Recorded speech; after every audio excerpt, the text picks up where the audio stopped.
Assalamualaikum warahmatullahi wabarakatuh. Perkenalkan, saya Starla Natasha dengan NPM 04011030. Di sini akan melakukan edukasi dan konseling pasien diabetes mellitus.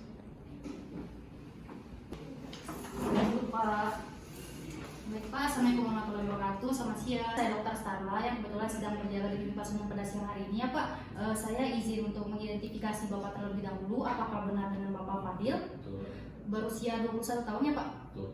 Laki-laki ya Pak. Oke. Jadi setelah melakukan pemeriksaan laboratorium tadi, Bapak ini terkena diabetes mellitus ya Pak ya. Nah, nanti saya akan melakukan edukasi dan konseling pada Bapak untuk melihat untuk mencegah kadar gulanya tinggi terus-menerus. Apakah Bapak setuju? Setuju. Baik, yang pertama saya akan menjelaskan bagaimana cara mengontrol kadar gula darah Bapak terlebih dahulu. Nah, yang dimana Bapak ini bisa memantaunya secara mandiri atau bisa ke fasilitas kesehatan terdekat untuk mengeceknya Pak. Karena kan kadar gula Bapak ini tinggi. Nah, jadi salah satu contoh pemantauannya dengan melakukan cek gula darah beberapa waktu. Nah, yang dimana di sini tuh bisa menggunakan alat glukometer. Nah, yang dimana nanti Bapak menggunakan jari tengah atau jari manis dan kemudian menggunakan lancet yang sudah dikasih jarum, nanti akan ditusukkan ke jari tengah atau jari manis Bapak. Nah, kemudian nanti menggunakan alat glukometer yang sudah dipasangkan strip, nanti akan ditempelkan ke darahnya. Nah, nanti akan tergambar kadar gula Bapak hari ini. Nah, yang dimana kan pada Bapak ini sedang mengalami diabetes ya Pak. Nah, nanti kadar gula saat Bapak sedang berpuasa sekitar 8 jam nanti akan menunjukkan di bawah 80 sampai 130.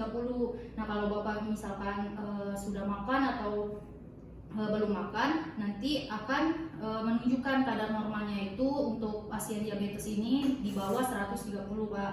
Apakah Bapak paham? Nah, kemudian nanti setelah kita lakukan cekan, misalkan terjadi penurunan atau misalkan terjadi peningkatan, nanti Bapak langsung saja ke fasilitas kesehatan terdekat untuk dicek kembali. Nah, nanti hasil ini akan Bapak catat di lembar kadar gula harian Bapak. Oke. Kemudian setelah itu jika kan Bapak ini diabetes ya, kadar gulanya tinggi. Nah, kalau misalkan terjadi penurunan gula darahnya secara drastis atau hipoglikemia, nah nanti Bapak seperti Bapak sudah mengalami gejala seperti tangan gemetaran, jantungnya berdebar-debar, dan juga nafsu makannya meningkat, keringatnya juga banyak. Nah, itu menunjukkan hipoglikemia ringan Pak. Kalau misalkan sudah berat seperti Bapak sudah mengalami penurunan kesadaran, nanti kita akan lakukan pencegahannya.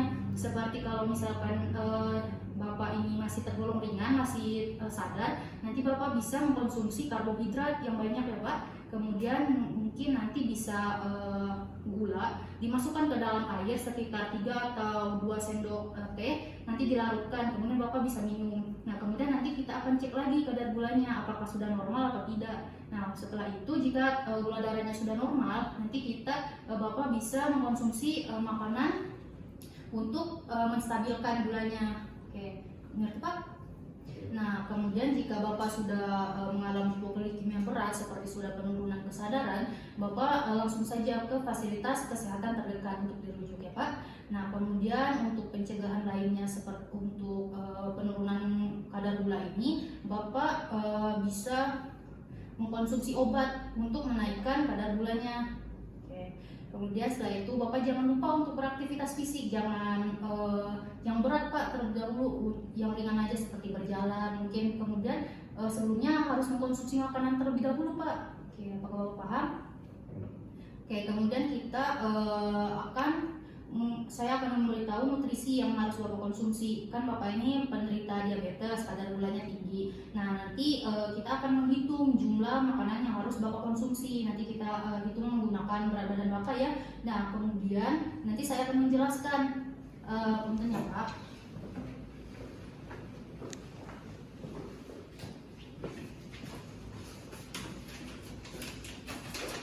Nah, di sini itu ada panduan piring makan dengan konsep T Pak. Nah, yang dimana setengah dari piring makannya itu berisi dari sayuran, Dan juga seperempatnya ini ada protein seperti ikan, dan juga seperempatnya lagi itu ada karbohidrat yang rendah gula. Nah, nanti Bapak bisa makan dengan cara ini. Nah, juga porsinya itu 3 kali makan berat dengan konsep piring makan model T ini, Pak. Nah, apakah Bapak mengerti? Nah, kemudian setelah itu Bapak harus beraktivitas fisik juga, Pak. Kalau misalkan untuk pasien diabetes ini biasanya dianjurkan olahraganya 3 kali dalam seminggu, yang dimana 3 kali itu tuh sebanyak 150 kali per menit dalam seminggu. Oke, apakah Bapak paham? Ada yang perlu ditanyakan sebelumnya? Tidak ada. Oke, baik, alhamdulillahirobbilalamin ya Pak, sudah selesai hasil konselingnya. Semoga bisa membantu ya Pak, hal yang sudah saya jelaskan. Semoga bisa menstabilkan kadar gula darahnya. Enggak Pak. Terima kasih, Pak.